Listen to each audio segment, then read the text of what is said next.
अस्सलाम वालेकुम। सेठी से सवाल के साथ मैं हूँ सैयदा आयशा नाज। मेरे साथ मौजूद हैं नजम सेठी साहब। अस्सलाम वालेकुम। सेठ साहब, आपकी टाई देख के, आज आपकी ड्रेसिंग देख के, तुम भी अब शुरू हो गई हो। मुनीब फारूक वाला खाता खोल दिया तुमने। अच्छा, ऐसा है कि आज यू आर गोइंग ग्रीन, तो वो अट्रैक्ट बहुत कर रहा है रंग, तो मुझे किसी किंगडम का परचम याद आ रहा है। हाँ, आज आपको देख के मुझे बड़ी अब आजकल मैं बड़ा पेट्रियाटिक हो चुका हूँ। अच्छा, आप अपने मुल्क की बात कर रहे हैं? जाहिर है। अच्छा अच्छा, आपको ख्याल है मैं सऊदी अरेबिया का सोच रहा हूँ? हाँ, लेकिन मैं सऊदी अरेबिया का आप सोच रही हूँ। हैं, हाँ, देखिए बरादर ना। इस्लामी मुल्क, देखें ना, बरादर है ना, मगर मैं तो अपना सोचता हूँ। आप अपना सोचते हैं पहले, लेकिन जब हम अपना सोचते हैं तो हमें सोचना पड़ता है बरादर इस्लामी मुल्क का, कि जब हम मुश्किल में होंगे वो हमारी मदद को आएगा। सही है। तो मुश्किल वक्तों में हमेशा सऊदी अरेबिया ने हमारी मदद की है। यही वजह है कि पिछले दिनों में जब विजिट्स हो रहे थे, हमारे वज़ीर आज़म भी वहाँ गए, पहले उम्रा करने गए, बाद में फिर इन्वेस्टमेंट के लिए गए। कुछ MOUs जो हैं वो अभी भी रहते हैं, एग्रीमेंट्स रहते हैं, जिनके लिए ज़रूरी था कि मोहम्मद बिन सलमान साहब सऊदी वली अहद वो आए पाकिस्तान के विज़िट पर, और 19 मई तारीख बताई जा रही थी, 2 रोज़ा विज़िट पर आएंगे, और तैयारियां की जा रही थी। यहाँ तक कि वज़ीर आज़म पाकिस्तान ने अपनी मसरूफियात तर्क कर दी थी कि वो मॉनिटर करेंगे उनके इस्तकबाल की तैयारियां कैसी हैं। तो अचानक ये खबर आती है कि कुछ नामालूम वजूहात की बिना पर उनका दौरा मुलतवी हो गया है। शायद ईद के बाद और हज के बाद वो आए पाकिस्तान, जून के तीसरे हफ्ते में। लेकिन ऐसे में जब IMF कह रही है कि पाकिस्तानी मईशत को गैर मामूली ख़तरात का सामना है, इस तरह की खबरें ना बहुत बुरा इम्पैक्ट डालती हैं ओवरऑल। मुझे आपसे ये जानना है रीज़न कि क्या कहती है आपकी चिड़िया, वो क्यों नहीं आ रहे या कब आएंगे? देखिए, मैं आज बहुत जल्दी सवालों के जवाब दूंगा। अच्छा, आप भी लंबा ना करें। अच्छा, ठीक उसकी वजह यह है कि हमने कल वादा किया था अपने व्यूअर्स को कि उनके सवाल लेंगे। तो आज मैं पहले सेक्शन के अंदर 3-4 आपके सवाल लूंगा। ठीक है, जल्दी करूंगा, कोई सप्लीमेंट्रीज नहीं लूंगा, और swiftly I deal with it. उसके बाद फिर हम बात करेंगे अपने लोगों दोस्तों के साथ, पब्लिक के सवाल। चले, डन डील। ठीक है, तो आपका पहला सवाल का जवाब ये है कि इसके 2 पहलू हैं जी। पहला जो है उसका आपने जिक्र कर दिया, मगर है वो दूसरा। पहला जो है वो कुछ और है। पहला ये है कि उन्होंने आना था यहाँ, कुछ मेजर MOU साइन करने थे, वो तैयारी नहीं हुई अभी। ना इधर से तैयारी है पूरी, ना उधर से पूरी तैयारी है, क्योंकि देखिए ये इतना आसान काम नहीं होता। बहुत लंबी चौड़ी एग्रीमेंट्स होती हैं और उनको लॉयर्स देखते हैं, ये करते हैं वो करते हैं, तो वक्त लगता है। और अभी भी मुज़ाकरात चल रहे थे कि जी आप कहाँ इन्वेस्टमेंट करेंगे, क्या करेंगे, क्या नहीं करेंगे। और आपको पता है, जो कल मैंने बात की थी, कल या परसों, कि स्टेट गारंटीज़ की भी इसमें इश्यूज आएंगे। तो मेरा ख्याल है कि होमवर्क दोनों की तरफ से पूरा नहीं हुआ, इसलिए ये तो मैं समझता हूँ एक रीज़न है। अच्छा। कि अभी होमवर्क पूरा नहीं हुआ, तो इसलिए उन्होंने सोचा फ़ायदा क्या, अगर हम MOU के ऊपर अभी इशू नहीं बना, अभी सेटलमेंट नहीं हुई, क्योंकि आने से पहले दोनों साइड्स जो हैं ये एक्सचेंज कर लेती हैं, एग्रीमेंट हो जाती है। वो तो वहाँ आना होता है सिर्फ साइन करने के लिए, वहाँ ये पढ़ाई लिखाई करने देखने के लिए नहीं आना होता कि ये लाइन ठीक है, ये ठीक नहीं है।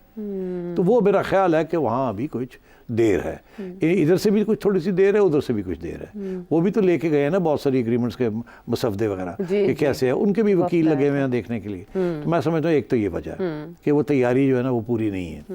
दूसरी वजह भी ये है, जो इसका आपने की तरफ इशारा किया, कि यहाँ के जो सियासी हालात हैं, जो इंटरनल पॉलिटिक्स है पाकिस्तान में, पाकिस्तान की, उसमें सऊदी अरेबिया को ड्रैग किया जा रहा है। PTI की तरफ से सऊदी अरेबिया को भी मुलव्वस किया जा रहा है उसके अंदर। अभी जो यहाँ कंट्रोवर्सीज चल रही हैं, तो उसमें मरवत साहब और ये और वो सब कुछ चल रहा है।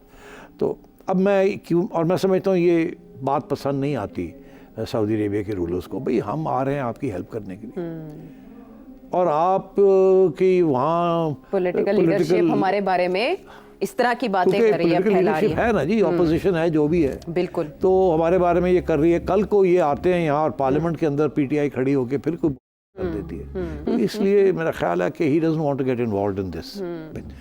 और तीसरी बात ये है कि कुछ इशारा उनको भी मिल गया है कि उनके जो सफ़ीर हैं यहाँ, वो भी लिख के भेजते हैं कि यहाँ के सियासी हालात क्या हैं, ख़तरे क्या हैं, रिस्क क्या है, और क्या आपके ऊपर तबसरे हो सकते हैं, नहीं हो सकते, कौन क्या बात कर सकता है। और अब IMF की तरफ से भी ये इशारा आ गया, और उनको अभी आज की हेडलाइंस थी कि IMF भी कह रही है कि हालांकि मामले सही चल रहे हैं, जो मगर इकोनॉमिक फ्रंट पे, मगर सियासी इंस्टेबिलिटी जो है और जो वहाँ टेंशन हुई हुई है मुल्क में, वो अगर जल्दी रिजॉल्व ना किए गए, उस मसले हल ना किए गए, तो सारा IMF का प्रोग्राम जो है ये डीरेल हो सकता है। बिल्कुल ऐसे। तो ये भी खदशात है। और याद रहे कि सऊदी अरेबिया ने ये पहले फैसला किया था कि अगर IMF और वर्ल्ड बैंक, अगर IMF आएगा तो वर्ल्ड बैंक आएगा, वर्ल्ड बैंक आएगा तो भी आएगा, फिर सऊदी अरेबिया भी आएगा।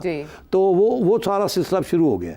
अब अगर उनमें से एक मेजर खिलाड़ी IMF जैसा कह रहा है कि भाई गड़बड़ हो रही है पाकिस्तान में, हालांकि सब चीज़ें अभी तक ठीक चल रही हैं इकोनॉमिक फ्रंट पे, मगर पॉलिटिकल फ्रंट के अंदर बड़ी इंस्टेबिलिटी है जो कि इकोनॉमिक्स को अफेक्ट कर सकती है। तो इसलिए उन्होंने भी इसकी तरफ तवज्जो दिलाई।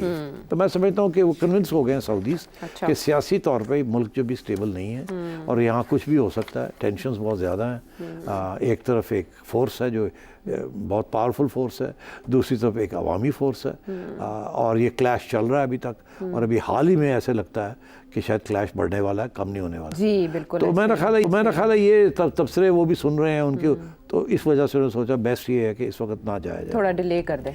तो ये तो जवाब हो गया। हाँ, इसका जवाब हो गया, इसका जवाब हो गया। और ये जो बात आपने कही कि पॉलिटिकल इंस्टेबिलिटी को वो बड़े गौर से देख रहे हैं, तो फवाद चौधरी साहब जो कुछ एक्टिव हुए हैं कुछ अरसे से, उससे पहले वो खामोश थे और अदालतें भुगत रहे थे, केसेस भुगत रहे थे। अब थोड़ा सा उन्हें शायद ब्रीदिंग स्पेस मिली, अब पता नहीं कैसे मिली है उन्हें ब्रीदिंग स्पेस, आप बेहतर जानते होंगे। आपने तो कल खुद ही कह दिया था कि उनका नाम ही नहीं है उस लिस्ट के अंदर। जी, वो आपने जो पढ़े थे उसमें तो नहीं था नाम। तो फिर ब्रीदिंग स्पेस मिली, लेकिन कैसे मिली असल में, हम मेरा सवाल ये है, लेकिन मेरा अपने आप से सवाल है कि पता नहीं कैसे मिली। तो वो कह रहे हैं कि मैं PTI दोबारा ज्वाइन करने की क्या बात है, मैंने तो कभी छोड़ी नहीं, और वो जो बातें कर रहे हैं ना, लोग उससे समझ रहे हैं कि शायद ये PTI का मौक़िफ़ है, लेकिन आप बेहतर बताएंगे। वो कह रहे हैं कि MBS जो आपने कहा वो सियासी अदम इस्तेहकाम की वजह से उनका दौरा कैंसिल हुआ, लेकिन एट द सेम टाइम अचानक उन्हें नवाज शरीफ साहब में ये खूबी नज़र आना शुरू हो गई कि अगर पॉलिटिकल इंस्टेबिलिटी को कोई रिजॉल्व कर सकता है, सहरा किसी के सर बन सकता है, किसी के गले में घंटी कोई बांध सकता है, तो वो नवाज शरीफ साहब है। ये 2 दिन में क्या माजरा हो गया? नहीं, देखिए, पहली बात तो ये है कि फवाद चौधरी साहब कहते हैं उन्होंने सियासी अपनी PTI छोड़ी नहीं जी, मगर हकीकत यह है कि PTI ने उनको छोड़ दिया। नहीं तो अनाउंस कर रहे हैं ना कि हम फवाद को वापस लेने के लिए तैयार नहीं है। खान साहब बड़े नाराज हैं फवाद से कि ये कि किधर चला गया था और कैसे बाहर आ गया, इसने कोई बयान भी नहीं दिया, ये भी नहीं किया, वो भी नहीं किया। तो शक शुबात तो है ना, वो पहले दिन के से कि ये जो फवाद है वो इधर भी खेलता है इधर भी खेलता है, पक्की सड़क पे भी चलता है और कच्ची सड़क पे भी चलता है। तो अब बात यह है कि पार्टी ने तो नो कर दिए टू फवाद चौधरी। अच्छा, लेकिन फवाद चौधरी कहते हैं मैं तो पार्टी में हूँ। फवाद चौधरी कहते हैं कि हम डील नहीं करेंगे, एस्टैब्लिशमेंट के साथ एंगेजमेंट करेंगे। ठीक, उधर से PTI कहती है कि हम डील भी करेंगे, नहीं भी करेंगे, अगर डील करते हैं तो सिर्फ एस्टैब्लिशमेंट के साथ करेंगे, और आज फिर ये कह रहे हैं कि जी नवाज शरीफ के साथ हम बैठ जाते हैं। तो PTI क्लियर नहीं है, वहाँ हर जड़ा बंदा उठता है वो अपनी लाइन ले लेता है। अब आइए, आपने ये बात की कि फवाद चौधरी ने ये क्यों कहा है कि जी, क्योंकि फवाद चौधरी को नज़र आ रहा है कि अब PTI और एस्टैब्लिशमेंट के दरमियान तल्लुकात और ख़राब होने जा रहे हैं, जो आगे जाके हम डिस्कस करते हैं। ये जो कुछ तब्दीलियाँ हुई हैं, जो प्रमोशंस हुई हैं आज एस्टैब्लिशमेंट आर्मी के अंदर, विल डिस्कस दैट। मेरा तजिया होगा कि tight line tight hard line आ रही है, तो फवाद चौधरी साहब को भी नज़र आ रहा है ये बात। तो इसलिए फवाद चौधरी साहब ने सोचा अब क्या करें, अब तो हमारी पार्टी तो तैयार नहीं है माफ़ी मांगने के लिए या कोई तस्लीम करने के लिए हमसे गलती हुई है, या उससे आगे बढ़ने के लिए कोई रास्ता निकालने के लिए तैयार नहीं है, और खान साहब ख़ुसूसन बिल्कुल ही तैयार नहीं है। तो उन्होंने सोचा कि एक चीज़ हो सकती है कि अगर हम इस्टेब्लिशमेंट को ये इशारा जाए कि अगर आप हमसे नरमी नहीं करेंगे तो हम नवाज शरीफ साहब के साथ मिल जाएंगे। क्यों? क्योंकि सबको इस बात का इल्म है कि शहबाज साहब जो हैं वो तो इस्टेब्लिशमेंट की चोजन है, जाहिर है। वही फवाद चौधरी साहब ने कहा उनके पास तो कुछ नहीं है ही नहीं। तो वो समझते हैं कि नवाज शरीफ साहब जो हैं वो अभी भी उनके अंदर एक एंटी इस्टेब्लिशमेंट का खून दौड़ता है, क्योंकि उनके साथ काफ़ी हाथ हुआ है एस्टैब्लिशमेंट से। अभी रिसेंटली भी आप देख लें, वो उनका ख्याल था कि वो प्राइम मिनिस्टर बनेंगे, मगर बन के कोई और गया। तो जाहिर है, तो फवाद चौधरी का एनालिसिस सही है कि नवाज शरीफ साहब जो हैं वो आउट तो हो गए हैं, ठीक है, मगर अभी उन्होंने सियासत छोड़ी नहीं है, अभी भी वो अब पार्टी को कंट्रोल में लेना चाह रहे हैं। अगले 10 दिन के अंदर अंदर आपको नज़र आ जाएगा, वो प्रेसिडेंट भी बन जाएंगे, और उनके लोग जो हैं लाइक राना साहब वगैरह वो सेंट्रल में अकोमोडेट होने भी शुरू हो गए हैं। ऐसे ही है ना। तो मैं ये समझता हूँ कि मियाँ साहब को ये एक दाना दिया डाल है फ्रॉम फवाद चौधरी और उसके साथी जो इसके साथ तावन करते हैं कि मियाँ नू उकसाओ, मियाँ के नाल हाथ मिलाओ। एस्टैब्लिशमेंट जिसले ये देखेगी कि ये तो मियाँ के साथ इन्होंने हाथ मिलाने शुरू कर दिए, तो ये गड़बड़ ना हो जाए शहबाज के लिए, और शहबाज हमारे लिए बड़ा ज़रूरी है। ठीक है। तो ये इसलिए ये, और फिर शायद ये सोच के इस्टेब्लिशमेंट जो है इतनी हार्ड लाइन ना ले इनके खिलाफ, तो रास्ते अपने खुले रखे। तो Fawad is playing this game okay. कि अच्छा उधर से आप देखिए बड़ी इंटरेस्टिंग बात कि राना सनाउल्लाह ने भी बयान दे दिया है कि नवाज शरीफ तो हमेशा तैयार है इमरान खान से बात करने के लिए। आया ना ऐसे? बिल्कुल ऐसे ही है। तो उन्होंने क्या, उन्होंने भी यही सोचा है, नून लीग के हाथ में तो कुछ भी नहीं है, और खसूसन जो थोड़ा बहुत है वो शहबाज के हाथ में, नवाज के हाथ में तो कुछ भी नहीं है। ऐसे ही है ना। तो वो जो नवाज की जो पार्टी है, जो कि अब वो प्रेसिडेंट भी बनने लगे हैं, असली पार्टी तो मियाँ साहब की है ना। ये तो अब पीटीआई जो नून लीग है, एस जिसे आप कहते हैं, वो तो एस्टैब्लिशमेंट की पार्टी बन गई है ना। अच्छा। तो मियाँ साहब तो अभी भी इसके ये नहीं समझते कि नून लीग को कभी भी एस्टैब्लिशमेंट की पार्टी होना चाहिए। वो उनको तो ये फिक्र है कि हमारा बयानिया इमरान खान ले गया, ये तो एस्टैब्लिशमेंट का बच्चा है, और ये हम तो एंटी एस्टैब्लिशमेंट थे, अवाम को हमने यही हमारा नारा था। आज वो नारा बड़ा गूंज रहा है, मगर ले उसका फ़ायदा इमरान खान ले जा रहा है। तो मियाँ साहब अभी भी ये उनकी ये कोशिश है किसी तरीके के साथ ये सारी स्पेस जो है वो इस्टेब्लिशमेंट को ना दी जाए, अपने हाथ में भी कुछ रखा जाए।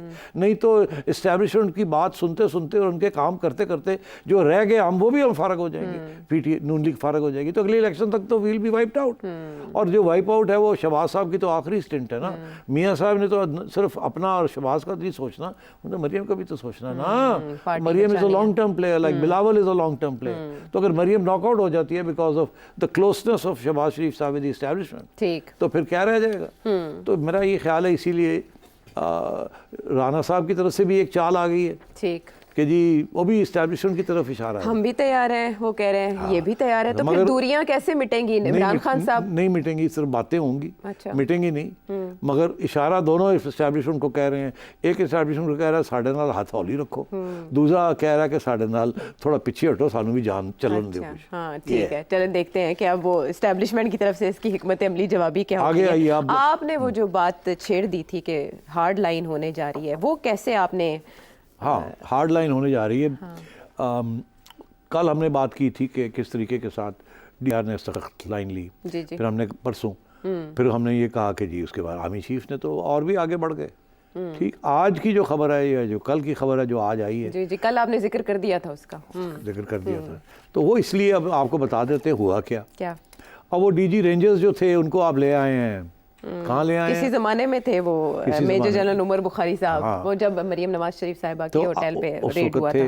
जी तो जी। वो अब मेजर जनरल से उनको प्रमोट करके और उनको लगा दिया पेशावर में। जी, 11 को पेशावर में क्यों लगाया? क्योंकि पेशावर का जो पिछले जिन साहब को ट्रांसफ़र किया है जी, और वो साहब जो थे वो मज़ाकरात कर रहे थे, किस्म के या सलाम दुआ ले रहे थे उन साहब के साथ। जी, पीटीआई के साथ कोर कमांडर हाउस गए थे, बड़ी खबर बनी तो वो उस वक्त एस्टैब्लिशमेंट का नरम रवैया था। जी जी। मगर खान साहब ने जिस तरीके के साथ रवैया अपना रखा हुआ है, तो अब ये इनका ये फैसला कि अब हार्ड लाइन ही होनी चाहिए।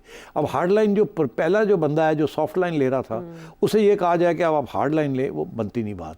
आपको शक्ल भी बदलनी पड़ती है कि लो जी फिर हुण दूजा बंदा आ गया। पहले तो तुहाडे नाल चाह पानी हो रहा सी, तो हुण लित्तर होणगे। तो मतलब है कि ये भी इशारा है, मैसेज है कि पीटीआई के लिए। हाँ, पीटीआई के लिए। Okay, number 1। नंबर 2 कि डीजी आईएसपीआर साहब, हमने कल कहा कि मेरा ख्याल था कि ये प्रेस कॉन्फ्रेंस नहीं करनी चाहिए थी, और बड़े इमोशनल थे और बड़े हार्ड लाइनर थे, बड़े सेल्फ राइटियस थे। फिर मैंने कहा कि उसके बाद जब आर्मी चीफ की बात सुनी तो समझ आ गई कि ये पॉलिसी का एक हिस्सा है, और पहले उनसे बात करवाई फिर खुद बात की। तो इसका इशारा यही है कि हार्ड लाइन आ रही है, सॉफ्ट लाइन खत्म हो गई। तो उसको रिवॉर्ड मिल गया। He did a great job. अगर if that was the agenda, तो DG ISPR followed the agenda to the dot, और उन्होंने जो मैसेज कन्वे करना था वो कन्वे कर दिया। तो हाँ, तो इसलिए उनको प्रमोट कर दिया और वहीं रखा है। या होता प्रमोट करके चेंज करते तो फिर आप कहते हैं कि शायद वो जो लाइन मिली थी उससे वो डिविएट कर गए। उन्होंने बड़े सही तरीके के साथ जो लाइन मिली थी वो लाइन चलाई, और मेरा ख्याल है उनको उसका रिवॉर्ड मिल गया कि you stay, we are going to promote you and keep the hard line going. तो मैं ये समझता हूँ कि ये जो चेंजेस हैं, these are all message that enough is enough, हम we are going to proceed against you. Okay, what about Mangla corps? नहीं, मंगला कोर में तो मेरा ख्याल है वो रूटीन ट्रांसफर्स पोस्टिंग्स जो होती हैं ना, वो कहते हैं कि जब नया आर्मी चीफ आता है तो सबसे पहले वो देखता है कौन कहाँ है। इस वजह से वो जो है वो मेरी बात सुनेगा नहीं सुनेगा, उसकी अपना ये व्यू है, वो सारी फाइलें चेक होती है। फिर उनकी ये कोशिश होती है कि मैं अपनी टीम लाऊं। अच्छा। एक्चुअली हर लीडर चाहता है कि मैं अपनी टीम लाऊं। अब तुम आई हो, तुम अपनी टीम लाई हो ना यहाँ, आपकी टीम है। नहीं नहीं, मतलब तुम्हारी टीम थी, मैं तो इनको इनमें से बहुत कम लोगों को जानता था, मगर तुम्हारी टीम आई है, तो ये सही है ना, that's the way it is. You are part of my team, they are part of your team, Okay. Now they are part of our team. ठीक, गुड, नाइस। हाँ, तो अब बात यह है कि तो आर्मी चीफ भी ऐसे ही करते हैं, अच्छा। मगर क्योंकि आर्मी के अंदर ऐसे नहीं होता कि जी चलो जी तुसी उत्थे तो चलो जी तुसी उत्थे, एक Discipline है। हाई डिसिप्लिन है, एक सिस्टम है कि इज्जत की जाती है, ऐसे नहीं पोस्टिंग ट्रांसफर हो जाती जैसे ब्यूरोक्रेसी में होती है। हाँ। फौज के अंदर ऐसे नहीं होता। हाँ।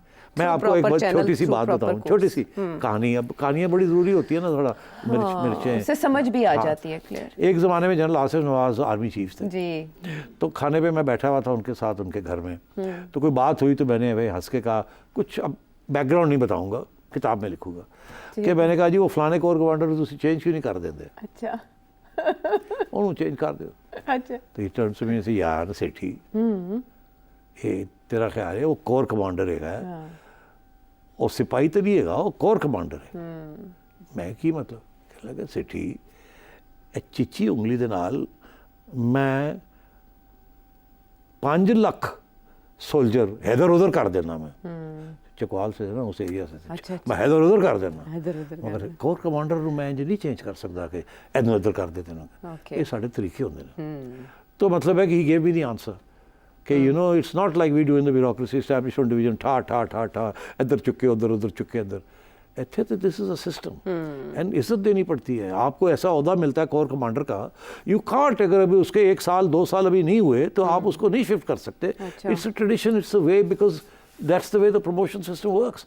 आमतौर पे ये कहा जाता है कि कोर कमांडर के बाद आप रिटायर करते हैं once you leave the corps, okay. Unless there is a reason कि there is some transfers and आप एक कोर से दूसरी कोर चले जाते हैं, या आप वापस जीएचक्यू आ जाते हैं, या आप एनडीसी चले जाते हैं। ठीक है। मगर आमतौर पे core commanders complete their terms आमतौर पे, okay. Unless there are compelling reasons.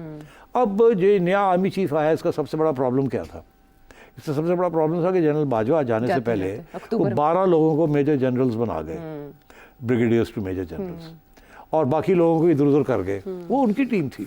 उस वक्त वो सोच रहे थे कि भाई मैंने और भी थोड़ा रहना है। हाँ, जाहिर है वो चल रही थी हाँ। ना चीजें। तो अब ये टीम जो इस वक्त इनहेरिट की है करंट चीफ्स ने, वो उनकी टीम नहीं है, वो तो टीम वो उन्होंने अपनी बनानी है। ठीक है। तो उस टीम के लिए फिर थोड़ा बहुत तो रद्द-बदल होगा ना। तो मेरा ख्याल है कुछ रूटीन ट्रांसफर्स हैं ओके। अपनी टीम का हिस्सा, कुछ ऐसे है कि कुछ सिग्नलिंग भी करनी है। तो ये आगे भी आप देखेंगे इस किस्म की चीज़ें होंगी। असल में वो कोर कमांडर मंगला का इसलिए पूछा, कुछ दिन पहले रिटायरमेंट हुई थी और आपने उस पर तबसरा भी किया था। मैंने कहा शायद इसमें भी कोई ऐसा रीज़न हो, लेकिन आपने बता दिया 11 कोर का भी, और बाकी जो तबादले हुए उनमें मैसेज किसके लिए है समझा दिया हमें। हम वापस आते हैं एक ब्रेक के बाद।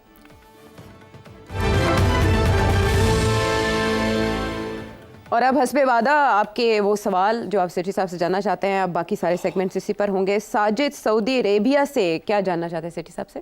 पाकिस्तान में सारा ये क्राइसिस आया, ये जो ड्रामा बनाया गया सैफर वाला, तो क्या ये जो सैफर आया था, अगर उसी टाइम अमेरिका के सफ़ीर को पाकिस्तान से निकाल देते इमरान खान साहब, तो क्या अच्छा ना होता और ये सारा ड्रामा ना करना पड़ता?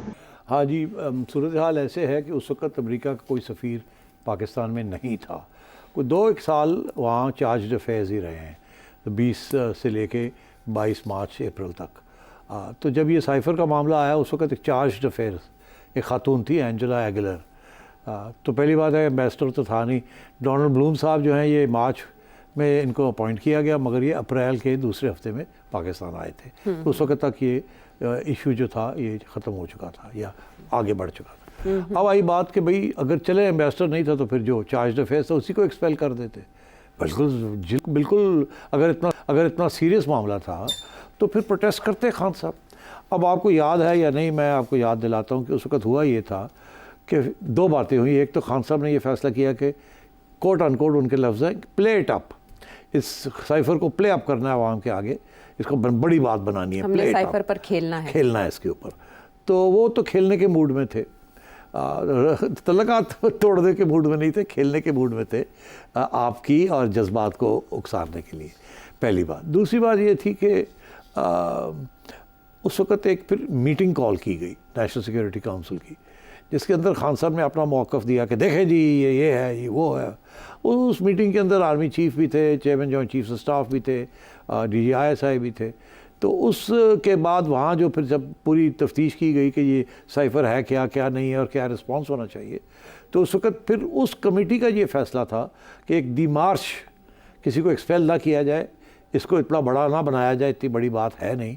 और ख़ान साहब को भी पता था कि वो तो खेलना चाह रहे हैं इसके साथ, तो ये तो नहीं कि अमेरिका के साथ तल्लुकात बहुत ख़राब करना चाह रहे हैं, और ना ही वो फ़ौज भी नहीं ये चाहती थी। तो इसलिए फिर ये दिमार्श क्या होता है, किस्म का प्रोटेस्ट नोट कि हमने ये सुनी है बात बड़ी ज़्यादती है, आपको ऐसे करना नहीं चाहिए था, ये हो गया वो हो गया, आगे से मत कीजिएगा, ये दिमार्श होता है इसका। तो इन्होंने ये फैसला किया कि दिमार्श इशू करेंगे, मगर कोई ये इतनी संजीदा जी बात नहीं है जिसके साथ आप तल्लुकात ही तोड़ लें। जैसे इंडिया के साथ आपने 2019 में तल्लुकात तोड़े जब उन्होंने कश्मीर को हज़म कर लिया, तो उस वक़्त आपने सारा कुछ ही तोड़ दिया था, एम्बेसडर्स भी विड्रॉ कर लिए थे, एक्सपेल कर दिए थे, और तजारत भी बंद कर दी थी। तो यहाँ ऐसा मूड नहीं था, ना खान साहब का मूड था, ना आर्मी चीफ़ का मूड था या इस्टेब्लिशमेंट का मूड था। तो इमरान खान साहब को, जैसे मैंने कहा, वो खेलना चाह रहे थे, उन्होंने पूरी कोशिश की खेलने की, अब वो ही खेल जो है उनके गले पड़ी हुई है। ठीक है, चलें सऊदी अरब से साजिद साहब के सवाल क्या डायरेक्ट चलते हैं रावलपिंडी। सुहेब साहब रावलपिंडी से क्या जानना चाहते हैं?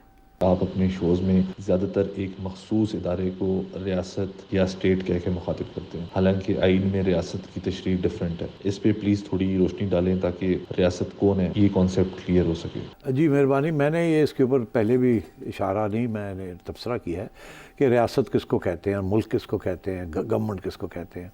गवर्नमेंट तो सबको पता है कि जो इलेक्ट होकर आती है या जो कि एग्जीक्यूटिव आर्म होती है, इलेक्टेड गवर्नमेंट। आइन का भी आपको पता है। अब रियासत किसको कहते हैं? रियासत उस चीज़ को कहते हैं जो कि एक मुल्क के जो पिलर्स होते हैं, जिसके बेसिस के ऊपर एक आइन बनती है। आइन के अंदर मुख्तलिफ इदारे जो होते हैं, जो हुकूमत चलाते हैं या हुकूमत की मदद करते हैं चलाने में, या मुल्क को इकट्ठा रखते हैं, उनका जिक्र आता है। उसके अंदर जुडिशरी भी रियासत का हिस्सा है, मीडिया भी रियासत का हिस्सा है, मिलिट्री भी रियासत का हिस्सा है, ब्यूरोक्रेसी भी रियासत का हिस्सा है। तो ये रियासत के इदारे हैं, ये एम्प्लॉइज़ ऑफ द स्टेट। तो ये एक एब्स्ट्रैक्ट नोशन होता है जिसके अंदर इन सब का जिक्र आता है कि ये भी रियासत का हिस्सा है या इदारा है, ये इदारा भी रियासत का है, ये भी रियासत। तो रियासती इदारों की बात होती है। आजकल जब बात होती है तो जब इस्टेब्लिशमेंट की बात करते हैं, एक्चुअली हम कहना कुछ और चाहते हैं, फोकस करना चाहते हैं किसके ऊपर जिसकी बात कर रहे हैं, मगर हिम्मत नहीं है या इजाज़त नहीं है कि वो उनका नाम डायरेक्टली लिया जाए। इसलिए कुछ लोग कहते हैं पावरफुल क्वार्टर्स, कुछ लोग कहते हैं इस्टेब्लिशमेंट, कुछ लोग कहते हैं भाई लोग, कुछ लोग फरिश्ते कहते हैं, so on and so fourth. मगर सबको पता है बात किसकी हो रही है। मगर आजकल और एक दिलचस्प बात हो गई है कि सिर्फ बात उनकी नहीं हो रही, बात जब रियासत के इदारों की बात होती है तो पुलिस भी आ जाती है उसके अंदर, जुडिशरी भी आ जाती है। आजकल जो बड़ी इंटरेस्टिंग सिचुएशन ये है कि एक रियासत का अदारा जिसे हम इस्टेब्लिशमेंट कहते हैं, हालांकि इस्टेब्लिशमेंट भी बाय द वे रियासत के सारे इदारों को मिला के जो रूलिंग क्लीक होती है उसको इस्टेब्लिशमेंट कहते हैं, मगर हमने उसको मखसूस बना दिया है। क्योंकि हम कह नहीं सकते या इजाज़त नहीं है या डर लगता है कहने का कि जी ये किसकी बात हो रही है, मगर सब बात समझते हैं कि किसकी बात हो रही है। शायद इशारों में इससे ज़्यादा फ़ायदा होता है, उससे ज़्यादा लुत्फ़ आता है जब आप इनडायरेक्ट जाके बात करते हैं। अच्छा, अब ये हमारे एक व्यूवर हैं, वो क्या जानना चाहते हैं? मैं ये पूछना चाहता हूँ कि एमबीएस का ये जो पूरा रिफॉर्मिस्ट एजेंडा है, क्या ये एजेंडा पाकिस्तान में भी आ पाएगा? क्योंकि अगर आप मतलब 30-40 साल पीछे जाएं तो पाकिस्तान में जो ये रिलीजियस एक्सट्रीमिज्म है वो सारी इन्हीं ममालिक के थ्रू फंड हुई हमारे मदरसों में। क्या ये पूरी चीज़ ये लोग रिवर्स करा सकेंगे या इनका भी कोई इसमें इंटरेस्ट है? क्योंकि ये खुद मुल्क तो काफ़ी अथॉरिटेरियन है, तो क्या ये हो पाएगा यहाँ पे? जी हाँ, बड़ा इंटरेस्टिंग सवाल है। वो ये कि सुल्तान MBS ने मोहम्मद बिन सलमान साहब ने रिवर्स गियर में डाल दिया सऊदी अरेबिया को। जो सारा वहाबी तंजीम थी और जो कल्चर था और जो सियासत थी उसको रोक के रिवर्स गियर में डाल दिया और अपने मुल्क को खोल दिया। अच्छा, ये और आप ये पूछ रहे हैं कि क्या हम क्यों नहीं कर सकते, और फिर आपने ये कहा कि यहाँ जो इंतहा पसंदी आई है उसको तो सदियों क्या दहाइयों से सऊदी अरेबिया फंडिंग कर रहा था एक्सट्रीमिज़म को। तो ये दोनों बातें आपकी बड़ी इंटरेस्टिंग है। पहली बात तो सही है, इसमें कोई शक नहीं है कि सऊदी अरेबिया की जो पहली जो हुक्मरान थे उन्होंने बिल्कुल वहाबी इस्लाम को प्रमोट किया और बहुत पैसा लगाया, सिर्फ पाकिस्तान में नहीं, all over the world mosques were set up and think tanks were set up and money were spent promoting Wahhabi Islam. इसमें कोई शक नहीं है। इसीलिए जब रूस के ख़िलाफ़ भी एक जिहाद चली तो उसमें भी सऊदी फंडिंग थी मुजाहिदीन को अगेंस्ट द रशियंस। तो बहुत कुछ हुआ, मगर ये भी रिवर्स उन्होंने कर दिया। हाँ, अनफॉर्चुनेटली अब ये है कि हमारे यहाँ कोई इस किस्म की रिवर्सल नहीं हुई। हालांकि सऊदी अरेबिया ने ऐसे तस्लीम किया है कि वो गलत पॉलिसी थी जिसकी वजह से बहुत नुकसान हुआ सऊदी अरेबिया को भी और इस्लाम को भी, क्योंकि अब इस्लाम का नाम, ये जो सारा इस्लामोफोबिया जो चल रहा है इस वक्त, राइट विंगिज़म जो यूरोप में और अमेरिका में चल रही है, जिसको हम इस्लामिक फोबिया कहते हैं, इस्लामोफोबिया, ये सारा डायरेक्ट रिज़ल्ट है उसी किस्म की पॉलिसीज़ का जहाँ आपने उकसाया इस किस्म का एक्सट्रीमिस्ट किस्म का इस्लाम, और उसके ख़िलाफ़ रिएक्शन हुआ वेस्टर्न सोसाइटीज़ में, और फिर उसके बाद 9/11 हुआ, फिर उसामा बिन लादेन हुआ। तो ये एक चीज़ के ऊपर दूसरी चीज़ चलती रही। तो सऊदी अरेबिया ने ये एहसास किया कि इस तरीके के साथ अब वो आइसोलेशन में चला गया, और जो जिस किस्म की उससे सरमायादारी का निज़ाम वहाँ लाना है तो उसके अंदर अब आज़ादी देनी पड़ेगी और प्राइवेट सेक्टर में वही चीज़ें करनी पड़ेगी जिसके साथ ग्रोथ होती है। मैं कल के प्रोग्राम में कह रहा था, सर्विस इंडस्ट्री बहुत बड़ी ग्रोथ सेक्टर है, और सर्विस इंडस्ट्री के अंदर टूरिज़म एंड हॉस्पिटैलिटी इंडस्ट्री और कल्चर जो है बहुत इम्पॉर्टेंट है। खरबों डॉलर्स की ये बिज़नेस है ग्लोबल, इस वक्त leading sector of the global economy, और पाकिस्तान के अंदर ही बिल्कुल खतरा भी नहीं है इसका। तो वो यही वजह है कि यहाँ बड़ी घुटन है because of extreme, very conservative versions of so-called Islam or religion. तो उन्होंने तो कर लिया, मगर वो इसलिए कर लिया बिकॉज वहाँ यू हैव मोनार्की, और बड़ी सख्त अथॉरिटेरियन किस्म की मोनार्की है, और वो एक ज़माना था कि ये सारे जो वहाँ के इस्लामिक इदारे हैं ये मोनार्की का हिस्सा थे। मोनार्की ने इनके साथ एक डील की हुई थी। वो डील क्या थी? ये हाउस ऑफ साउद ने जो डील की थी with Islamic scholars and Islam in Saudi Arabia, वही डील ये थी कि आप जो चाहें कर लें इस्लाम के अंदर, मगर मोनार्की को आपने सपोर्ट करना है, उसको ख़त्म नहीं करना। हम आपको खुली छुट्टी देते हैं, आप करें जो आपने करना है, हमारे ख़िलाफ़ आपने कार्रवाई नहीं करनी, हमें नहीं डिस्टेबलाइज़ करना। तो इसलिए जो सारा फोकस था वहाबिज़म का वो सऊदी अरेबिया में इतना नहीं था जितना उन्होंने बाहर एक्सपोर्ट करना था। तो उसमें गवर्नमेंट ने भी सपोर्ट किया। ये जब आपको याद होगा एक आध अटैक भी हुई, किंग फैसल के ऊपर भी अटैक हुई थी, तो MBS ने आके ये फ़ैसला किया कि नहीं, अब वो जो डील थी उसे अंग्रेज़ी में कहते हैं फॉस्टियन बारगेन, वो जो डील थी वो इन्होंने ख़त्म कर दी, और जो लोगों ने रेजिस्ट किया उनको पकड़ के अंदर कर दिया या फारग कर दिया। इससे ज़्यादा कहने की मुनासिब नहीं है, मगर वो वहाँ हो सकता था, या बड़ी उसके लिए भी बड़ी करेज चाहिए थी। यहाँ बड़ा मुश्किल है। उसकी वजह यह है कि यहाँ वो सोच रियासत के इदारों में भी बड़ी गहरी सोच पाई जाती है। मुशर्रफ बस पहला अयूब खान, मगर उस ज़माने में इतनी इंतहा पसंदी नहीं थी। ज़ियाउल हक साहब के बाद इंतहा पसंदी यहाँ आई मजहबी। जब मुशर्रफ साहब आए तो उन्होंने इनलाइटेंड मॉडरेशन की बात की, जिसका हवाला भी मैंने कल दिया। जी जी। मगर आपने देखा वो इनलाइटेंड मॉडरेशन नहीं कर सके। उनके ऊपर भी 2 असैसिनेशन अटैम्प्ट्स हुए, और आपको भी पता है वो किसने असैसिनेशन अटैम्प्ट्स किए, वही एक्सट्रीमिस्ट इस्लाम के, जिनको पहले पता था रियासत ने या रियासत के इदारों में इंडिया के खिलाफ कार्रवाई करने के लिए, उन्होंने ही फिर मुशर्रफ के ऊपर कार्रवाई की। तो मुशर्रफ ने फैसला किया कि इंडिया के साथ अब लड़ाई झगड़े नहीं करने, मईशत के लिए ज़रूरी है कि हम अमन की आशा की बात करें और बात आगे करें, और कश्मीर का जो मामला है उसको आगे 50 साल में साइड लाइन करके अगले 50 साल में हल करेंगे, अभी बाकी चीज़ें करते हैं। तो इसलिए मुशर्रफ साहब के ख़िलाफ़ उनके अपने इदारे के अंदर भी बड़ी मुखालफत थी, और बाहर सोसाइटी के अंदर भी बड़ी मुखालफत थी। आपको याद होगा कि उनके ज़माने में किस किस्म की एक्सट्रीमिस्ट किस्म की थिंकिंग भी हुई।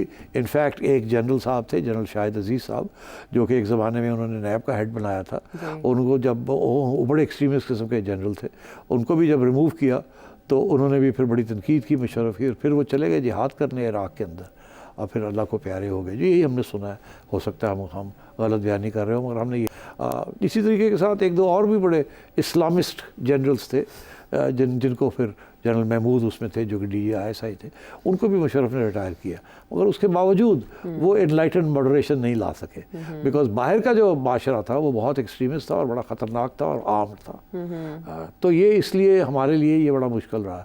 इसीलिए आपने देखा कि एक मजहबी जमात को न्यूट्रलाइज करते हैं या डिसमेंटल करते हैं तो एक और खड़ी हो जाती है। तो ये इसी किस्म के इश्यूज हैं हमारे यहाँ, तो बड़ा मुश्किल है, डीप रूटेड है ये कोई ऐसा कोई डिक्टेटर आए या इमरान खान जैसा बंदा आए जो कि समझे कि ये सारी रियासत मदीना की जो बात करता है उसको समझाए कि ये रियासत मदीना का ये मतलब नहीं है कि हम 1400 साल पहले जा रहे हैं, हम वहाँ से जो खूबसूरत चीज़ें थी उठा के अवामी वो हम मॉडर्न स्टेट में उनको ट्रांसलेट कर रहे हैं। मगर वो तो वहाँ तक तो नौबत आई नहीं ना, खान साहब तो किसी और एजेंडे पे शुरू हो गए।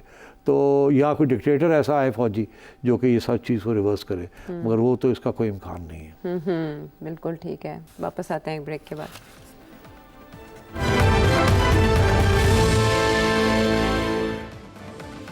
खुश आमदेद, सैयद जुल्फ़िकार साहब कराची से।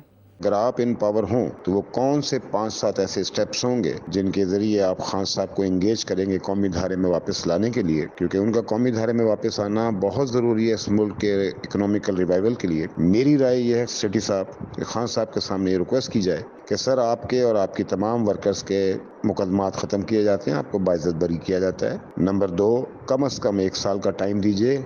ये बात आप भी जानते हैं कि अगर आज आपको हुकूमत में बिठा दिया जाए तो आपको भी 2-3 साल चाहिए। तो जो भी इकोनॉमिकल रिवाइवल है जो इस मुल्क की बेहतरी के लिए करना है उसमें हाथ बटाइए। 2, और खान साहब को ये बताया जाए कि बीइंग अ सियासी लीडर उनको सबसे बड़ा इशू होगा कि अपने वोटर सपोर्टर्स को क्या कहेंगे, तो उनके आगे 2 बातें वो रखें। नंबर 1 कि मैंने अगर मुज़ाकरात किए हैं तो उसकी सबसे मेन वजह यह है कि जो मुल्क के हालात हैं, जो गरीब के हालात हैं, वो अब तकाजा है कि मैं कौमी धारे में शामिल हूँ और बिजली, रोटी, पानी, इन सब चीज़ों को नीचे लाना है, जिसके लिए एक टीम वर्क ज़रूरी है। नंबर 2, मैंने ये गारंटीज़ ली हैं कि अगला इलेक्शन फेयर एंड फ्री होगा। ये गारंटीज़ हैं, उन गारंटीज़ को बताया जाए कि जो आवाम की राय है उसको एहतराम दिया जाएगा। तो मेरे ख्याल में इससे खान साहब की फेस सेविंग हो जाएगी और मुल्क के लिए बेहतरी होगी। तो आपके वो कौन से इकदाम होंगे सर? माजरत के साथ आप तो बड़े कट्टर PTI सपोर्टर लगते हैं मुझे, उसकी वजह लगते हैं, हो सकता है आप ना हों। आप चाह रहे हैं कि खान साहब से माफ़ी मांगी जाए। पहली बात, अरे भाई उनके ऊपर तो इतने क्रिमिनल केसेस हैं जिसके बारे में शक ही नहीं है कि जो कुछ हरकतें उन्होंने की हैं उनसे माफ़ी मांगी जाए। पहली बात, कौन माफ़ी मांगेगा उनसे? जिनको वो ख़त्म करना चाहते हैं, जिनको उन्होंने जेलों में डाला, जिनके ख़िलाफ़ उन्होंने बड़े बड़े रैलीज़ की और जिनके बारे में वो जिस किस्म के ख्यालात रखते हैं, वो जाके खान साहब से माफ़ी मांगे। यहाँ तो मसला ये बना हुआ है कि खान साहब जाके माफ़ी मांगे किसी से। आप कह रहे हैं खान साहब से माफ़ी मांगी जाए, फिर आप कह रहे हैं कि जब तक खान साहब को दायरे में नहीं लाया जाएगा मुल्क आगे नहीं जा सकता। मैं इत्तफ़ाक़ करता हूँ आपसे, मगर बात ये है, आप कहते हैं कि खान साहब गारंटीज़ लें, खान साहब गारंटीज़ लें। अरे भाई, खान साहब गारंटीज़ लें कि जब वो आएंगे पहले पावर दी जाए उनको, फिर वो गारंटीज़ लें कि इलेक्शन भी उनके लिए फिर वो पावर में आ जाएं, फिर वो गारंटी। तो सवाल ये है कि हम कौन सी गारंटीज़ मांग रहे हैं खान साहब से? खान साहब से सिर्फ खान साहब ने गारंटीज़ लेनी है? अरे भाई, हमने भी तो लेनी है, हम मीडिया वालों ने भी लेनी है, पाकिस्तान की अफवाज की लीडरशिप ने भी गारंटी लेनी है कि वो आके नहीं करेंगे जो वो करने जा रहे थे, जिस किस्म की हरकतें पहले। और नून लीग ने भी लेनी है, PTI ने, पीपल्स पार्टी ने भी लेनी है, बाकी जमातों ने भी लेनी है जिनको वो जेलों में डाल रहे थे। तो क्या आप समझते हैं कि सिर्फ खान साहब से हम लोग जाके माफ़िया मांगे और खान साहब जो हैं वो अब अपनी गारंटीज़ लेके आ जाएं और अगले 20 साल के लिए यहाँ बैठे रहें? खुदा का खौफ करें, ऐसे नहीं होता। सबसे बड़ी जो तब्दीली आनी चाहिए वो खान साहब में आनी है कि खान साहब ने जो काम किए हैं वो गलत काम किए हैं। अलबत्ता आप उनके साथ हैं, अवाम उनके साथ है। फेयर एंड फ्री इलेक्शन होना, यस एब्सोल्युटली, मगर हमें गारंटीज चाहिए कि आप वन पार्टी सिस्टम नहीं बनाएंगे, आप नैब को हर एक के पीछे नहीं छोड़ देंगे, आप पार्लियामेंट को चलाएंगे, आप कानून की बालादस्ती करेंगे, आप ऐसे कानून नहीं लाएंगे जिसके साथ हमारी जिप लग जाए हमारे ऊपर, आप आर्मी को पुलिस फोर्स नहीं बनाएंगे, अपनी एक FSS नहीं बनाएंगे जैसे भुट्टो साहब ने बनाई थी। हमें ये गारंटीज चाहिए, तो खान साहब देने के लिए तैयार नहीं है। तो भाई साहब, ऐसी बात नहीं है कि ये कोई वन साइडेड है, 2 हाथ से ताली बजती है। तो ये मुश्किल, इसीलिए तो मुश्किल बात बनी हुई है कि खान साहब इतना भी हिलने के लिए तैयार नहीं है। खान साहब को क्या कहते हैं, कह रहे हैं जी आप माफ़ी नहीं, आप माफ़ी सिर्फ 9 मई की मांगें। चलो 9 मई को छोड़ दें, आप निकाल दें 9 मई को, मगर जो बाकी आपने जो काम किया, जो आप वन पार्टी सिस्टम बनाना चाह रहे थे, आप भूल गए हैं आप भी फ़ौज के कंधों पे ऊपर आए थे। फिर आप चाह रहे थे कि फ़ौज हमेशा आपका एक कंधा बना रहे, आप उसी के ऊपर बैठे रहें। और जैसे वो थोड़ी हलचल हुई कि नहीं ऐसे नहीं हो सकता, हम तो एक न्यूट्रल फोर्स हैं, शायद उनको भी समझ आ गई, तो आप गरजने लगे और आपने हर किस्म की चीज़ें शुरू कर दी। तो आई एम सॉरी, मैं इत्तेफाक नहीं करता आपके असेसमेंट के साथ। तो आप मुझे पूछते हैं कि जब मैं आऊँ, अगर मेरे पास 5 पॉइंट्स हों, तो मैं आपको पहली बात ये कहूँ कि खान साहब आएँ, खान साहब ओपन स्टेटमेंट करें, हमें गारंटीज़ दें कि खान साहब वन पार्टी सिस्टम नहीं बनाएंगे, खान साहब आइन की बालादस्ती जो है उसको हमें मुतमईन करेंगे उसके बारे में। खान साहब पाकिस्तान की अफवाज को एक पुलिस फोर्स या एक फेडरल सिक्योरिटी फोर्स नहीं बनाएंगे अपनी ज़ात और अपनी पार्टी के लिए। खान साहब अपोजिशन को मानेंगे, अपोजिशन पार्लियामेंट को मानेंगे, जो नहीं मानते वो तो, और ये एक आइन के मुताबिक इस मुल्क को चलाएंगे, तो then I don't think there is a problem. ठीक है, वो सारी ये कमिटमेंट दे देंगे और थोड़े अरसे बाद सेठी साहब अच्छा, आपने क्रिमिनल केसेस की बात की इमरान खान साहब पे, बुशरा साहिबा कराची से इसी से मुतालिक सवाल है उनका। इमरान खान को सजाएं नहीं दी जिसके लिए वो उसके लिए सबूत मांग रहे हैं, तो जो टीवी पे सारा वक्त सुबह से रात तक इमरान खान के धमकियों भरे खिताबात चलते थे, वो हज़ारों की तादाद में लोगों से हलफ लेते थे जिहाद करने के लिए, और फिर उनके घर के बाहर गुंडों का एक बड़ा मजमा रहता था, तो ये सारे काफ़ी नहीं है इमरान खान के खिलाफ सबूत या उसकी पार्टी के खिलाफ सबूत कि इसके लिए तहकीकात ज़रूर चाहिए। आप सही कह रही हैं बहन, वो मसला ये है कि यही और लोग भी बहुत कह रहे हैं कि यार 1 साल हो गया, कोई सही किस्म की अदलिया ने फ़ैसले नहीं किए, ये तो क्लियर कट केसेस हैं ये। अच्छा, अब हवाला दिया जाता है अमेरिका में क्या हुआ जब डोनाल्ड ट्रंप ने भी इस किस्म की हरकत करने की कोशिश की थी, तो वहाँ तो लोगों को 7-7 साल सज़ा हो गई थी फ़ौरन, 2-2, 3-3 महीने के अंदर, कोई मिलिट्री कोर्ट्स की ज़रूरत नहीं थी। वहाँ का अदलिया सिस्टम जो था, it's decisive, it's quick, it's efficient. और वो सिंपली ये कि जी आप ये तस्वीर है, आप ये कर रहे थे, अल्लाह अल्लाह खैर सल्ला, चलो जी अंदर। अब बात यह है कि लोगों ने तो तस्लीम कर लिया कि दिस इज़ जस्टिस। अनफॉर्चुनेटली इस मुल्क के अंदर ऐसे नहीं है, हम ड्यू प्रोसेस को बहुत अहमियत देते हैं। अब ड्यू प्रोसेस को डिस्टॉर्ट कर दिया गया है, कम्प्लीटली डिस्टॉर्ट कर दिया। यूके में के अंदर भी ड्यू प्रोसेस ऐसे नहीं है जहाँ यहाँ है। यहाँ वकला हजरात जो है वो केस लगने नहीं देते, जज हजरात जो है वकला को नाराज़ नहीं करना चाहते। ये एक पूरा एक एक्सेस है कि जी इस तरीके से जिस तरीके से यहाँ, इसीलिए तो कोई फैसले नहीं आते, और 10-10, 20-20 साल जो नॉर्मल केसेस हैं वो चलते रहते हैं। तो यहाँ तो जो जुडिशल सिस्टम जो है डीपली फ्लॉड, बहुत कमज़ोर सिस्टम है। और आजकल जो एडिशनल जो प्रॉब्लम बना हुआ है वो ये है कि मैं समझता हूँ जैसे मेजॉरिटी पाकिस्तान की इस वक्त आवाम जो है वो खान साहब की हमदर्दी में मुब्तला है, वो उनको बड़े हमदर्द हैं उनके। इसी तरीके के साथ मेरा ये ख्याल है कि ये जो जुडिशरी हमारी नीचे से लेके ऊपर तक, ये भी तो आवाम का हिस्सा है ना। ये भी जब घर जाते हैं तो अपने बच्चों की बात सुनते हैं, और बच्चे कहते हैं जी हमारा हीरो तो इमरान खान है।